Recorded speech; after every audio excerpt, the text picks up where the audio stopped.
Hi there, and welcome to another episode of How To with Herman, the place to get your project management tips to put you one step ahead of the rest. Now, today we will look at how to create a work breakdown structure or a WBS for a project. So let's dive in. Now, firstly, let's look at what a WBS is and why we use this tool in a project. Now, as I've mentioned in a previous video, a project has a scope document that defines what needs to be delivered by the project. So in other words, the project deliverables that needs to be delivered. Now, in order to ensure that the deliverables of the project is actually planned and executed, we create a WBS for the project. Now, this is the process of subdividing the project deliverables and project work into more manageable and smaller components or pieces.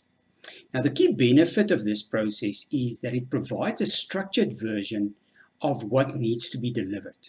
The WBS is a hierarchical decomposition of the total scope of work that needs to be carried out by the project.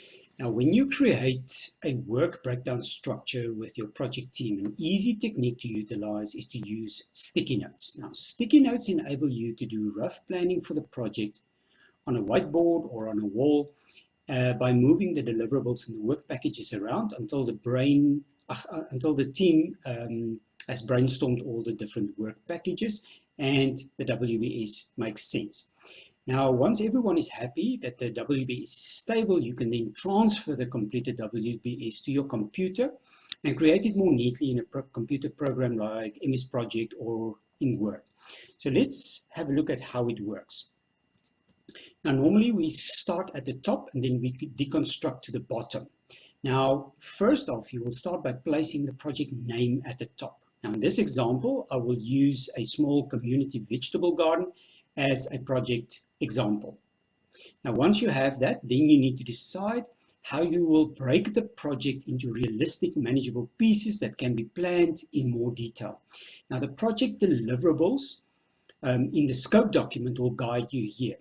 These are called the work streams of the project and can be specific outcomes that needs to be achieved or phases of the project. It really depends on the kind of project that you are doing. So now you can link the work streams to the project name. And I have 3 work streams here: prepare the land, procure labor, and do the planting.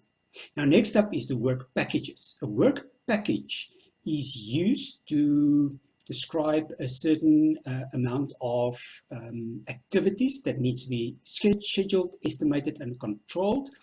And it is normally put underneath the work stream.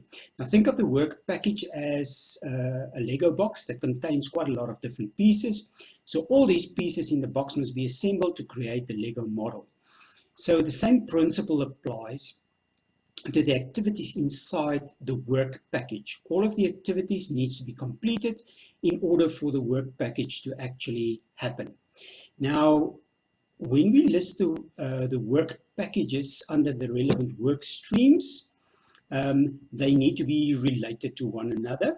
As you can see here in my example, under work stream 1, preparation of the land, you will see that there's work package 1.1, clean the land; 1.2, prepare the planting areas; 1.3, install the watering system; 2.1 is recruit labor; 2.2, train the labor; 3.1, buy the plants and seeds; and 3.2 is the planting. Once you have all of this in place, you can then start linking all the different work packages to the work streams. Now, this then gives you your complete work breakdown structure, where you have your name on top, your work streams is the second layer, and your work packages is the third layer, and everything is then linked to each other. So you can see which work packages fall under which work stream in the project. The WBS represents all the work that needs to be done to make the project happen, including the management of the project itself. Now, the idea is to take your project, break it up into manageable pieces in order to plan it in detail. This will also allow you to see the project as a whole, the bigger picture, if you will, and it will give an indication if the plan that you made is sound or if you need to make some changes to it because it doesn't make sense.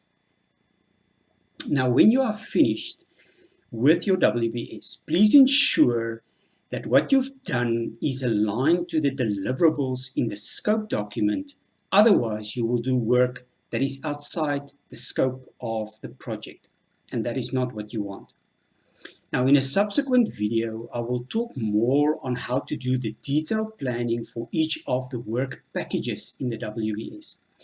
So you can click on the subscribe button below and get notified when the next video is published. I hope you enjoyed the video and that you will be able to build your WBS with confidence. See you in the next video. Bye for now.